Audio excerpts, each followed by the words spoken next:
در عرفه برگزاری بازی دور نهایی جام کنفدراسیای فوتبال آسیا که قرار است فردا در دوشنبه بین دسته‌های استقلال تاجیکستان و جوهر مالزیا برگزار گردد، نشست خبری سرمربی‌های این دسته‌ها دایر شد. طبع سرمربی آرژانتینی جوهر روبرتو کارلوس ماریو گومز بولیده بود. از پذیرایی میزبانان شرایط و باد و هوای طبع دلشان راضی بود، ولی یک نگرانی هم داشت. تنها از یک چیز نگرانیم که در میدان صنعی بازی میکنیم. ما با این عادت نکرده ایم، ولی با استقلال در یک شرایط قرار داریم.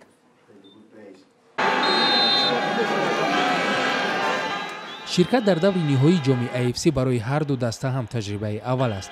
استقلال توانست در موسم نخستین شرکتش در این مسابقه قطعی به فینال برآید. مبین ارگاشوف منیجری دسته استقلال حریفشان را ارزنده می‌داند. به نظرش حمله‌گران آرژانتینی دسته جوهر لوسیانو فیگورا و لیاندرو ولاسکس می‌توانند برای دروازه‌بان و حمایتگران دسته‌اش مشکلی ایجاد کنند، ولی برای غلبه توان دارند.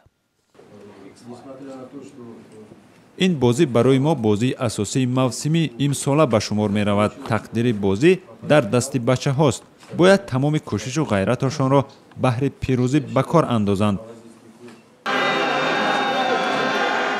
نباید فراموش کرد که استقلال و جوهر پیش از انجام بازی جوابی نیمه نهایی با دسته‌های کویت به دور فینالی راه خط گرفتند.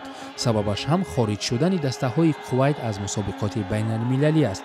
در بازی‌های اول دور نیمه نهایی استقلال از دسته کویت با حساب 4-0 شکست خورده بود. جوهر باشد با 3 گل زده دسته القدسیه کویت توانست تنها با 1 گل جواب گوید. این دسته‌ها اکنون بین هم رقابت می‌کنند. با بازی خوب آمادگی دیدیم. وظیفه‌مان یک تا غالب آمدن است که به این کاملا باور داریم.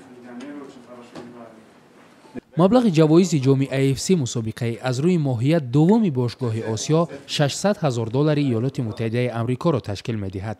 به دسته غالب $350,000 و به دسته فینالیست $250,000 سپرده می‌شود. پول بیشتر نصیب کی می‌گردد؟ این را بازی بین دسته‌ها نشان خواهد داد.